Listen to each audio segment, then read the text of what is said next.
Over the last week, I have dedicated almost all of my free time to playing Bethesda and Arcane's new game, Redfall. Even if you haven't played it, you've most likely read, watched, or heard of reviews tearing this game apart at the seams. I find those reviews to be over-exaggerated and spurred on by the recent trend of unfinished, unpolished games such as the Jedi Survivor game. This review will cover 5 major topics that I believe to be the heart of Redfall: gunplay, graphics and technical aspects, story, the environment and atmosphere, and the gameplay as a whole. Warning, some story spoilers ahead.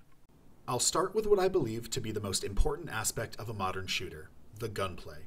I am thrilled to report that Redfall's gunplay is some of the most fluid, responsive, and satisfying gunplay I have had the pleasure of experiencing in recent memory. From pistols to shotguns to snipers, every gun feels easy to control, accurate, and works correctly for whatever range it is intended. Throughout the full playthrough you can find on my channel, you will hear me time and time again commenting how pleased I was with the various weapons I was using, with the sniper rifles being my clear favorite. The game also includes specialty weapons, such as flare guns, stake launchers, and ultraviolet beam rifles that add an extra layer to the gunplay beyond your simple point-and-shoot mechanics. I also found the variety of guns available to be well-rounded, offering different styles within each gun category, such as semi-auto, slow-firing full-auto, or rapid-firing full-auto assault rifles. This allows for each gamer to find a gun that fits them best without offering too many options as to become overwhelming. Now we move on to the most controversial aspect of this game, the graphics and technical aspects. It is no secret that Redfall suffers from a host of glitches, bugs, and performance issues that have left the game in an unplayable state for many who choose to play on console or a PC equipped with older hardware. There is no excuse for this. For reference, I was playing on a PC with 16 gigs of RAM, a 3070, and a Radeon 5900X. My graphics were set to medium for the entirety of my playthrough. Any higher and I would find myself suffering FPS drops frequently when the game loaded in a new area in front of me, or there were a large number of things happening on the screen, most notable in areas with fire, smoke, and fog. For those of you who may be easily put off by these kinds of issues, it may be best to wait a few months until the devs have worked out all of the kinks.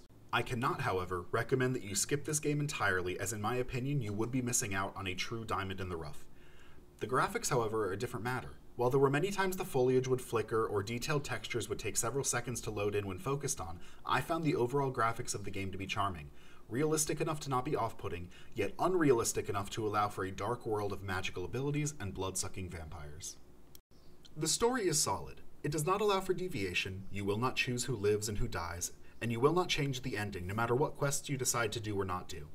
This is a story that unfolds around you, not one that you craft yourself. It isn't a bad thing, however. I actually found myself stopping anytime we encountered a lore dump, usually done through cutscenes or an intriguing in-game style of flashback where we're able to relive the sins of the town's inhabitants so that I could truly understand the enemies we were fighting and how the tragedy unfolded on this small town. While I will avoid specifics, I will say that the tale of a group of doctors studying a previously unknown area of medicine that ultimately resulted in the town's vampire problem is as engaging as it was horrific. The plights of the townspeople who have banded together to fight off the vampires are played out through a series of main and side quests that will have you doing a variety of things, from helping deliver a baby while fending off cultists and bloodsuckers, to helping an old lady recover a beloved taxidermied squirrel. Is that actually in the game? Really? The ending of the game is both cheerful and ominous, while also leaving plenty of room for a second installment in a way that both makes sense and would explain the spread of the vampire plague outside of Redfall. I think this is a story that you won't want to miss. The atmosphere and environment that Arcane crafted for the town of Redfall is both beautiful and terrifying. From the pleasant autumn colors to the deep crimson of a bloody message written on a wall next to a dead body, this game had me hooked. My first venture into the small town had me crouch walking and peeking down every corner for fear of coming face to face with one of the hungry cloaked monsters. This feeling never went away as I explored more and more of the surrounding forests and suburban areas. Yet when daytime came, the game made me feel emboldened, allowing me to venture faster and further than I would have dared at night.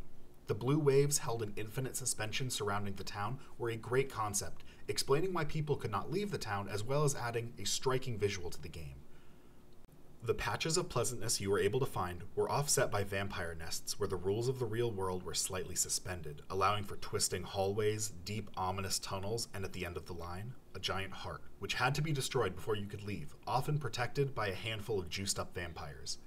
Never knowing what nightmare awaited me next kept me on my guard, but also allowed me to truly enjoy the peaceful moments, such as the view from the top of a lighthouse, or the relief of making it back to one of the numerous safe houses scattered throughout the map.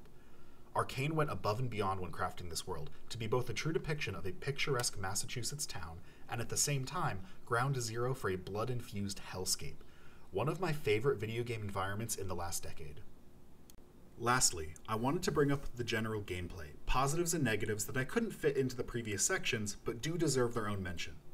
The character selection does make a difference, and the abilities you have available to you do change the style of play you may opt for. I played as Layla and found the Psychic Umbrella to be useful for repositioning and blocking damage. I found my ultimate ability, summoning my vampire ex-boyfriend Jason to fight by my side, to be great for evening the odds when I was outnumbered.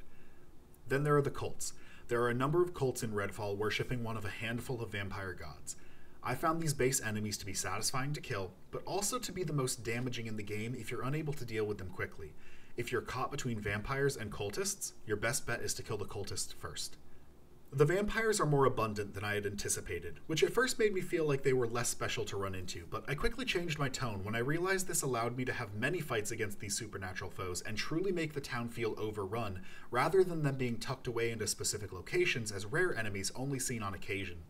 There are still special vampires that have unique abilities, such as anglers who shoot out fiery tendrils to pull you in close for a little love bite, shrouds, which limit your field of view to a short distance around you, making you have to run blindly in the direction you think they are so you can kill them and end the effect, and the Rook. I won't spoil him for you, but you will meet him a number of times during the game. Have fun with him. Then there are the various bosses of the game.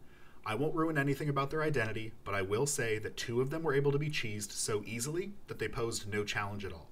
The other 2 provided fun fights involving dodging abilities, killing spawned enemies, and carefully choosing when to risk it for an extra couple of shots on them. I think Redfall is a great game that should have had a couple more months in development. Despite that, I think the game is much better than the average review. The only negatives I have to bring up are technical issues which, with a little more time and a few patches, should hopefully see improvement, and the design of some of the bosses which make them feel less like an epic fight between you and a vampire god, and more like a test of your ability to stand still behind a pillar. This game is not in a state where it is worth the $70 price tag. However, if you have Game Pass or you're able to find it on sale for $30 in the future, it's well worth your time. I would give this game a 6.5 out of 10. If the technical issues get cleaned up in a major way, I'd go as high as an 8 out of 10. Thank you for watching. If you're interested in seeing more of the game, you can find a full playthrough of it on my channel, which completes most of the side quests and all of the main story quest lines. If you like this video, please like, comment, and subscribe to my channel to help me rise up the YouTube algorithm. And until next time, see ya.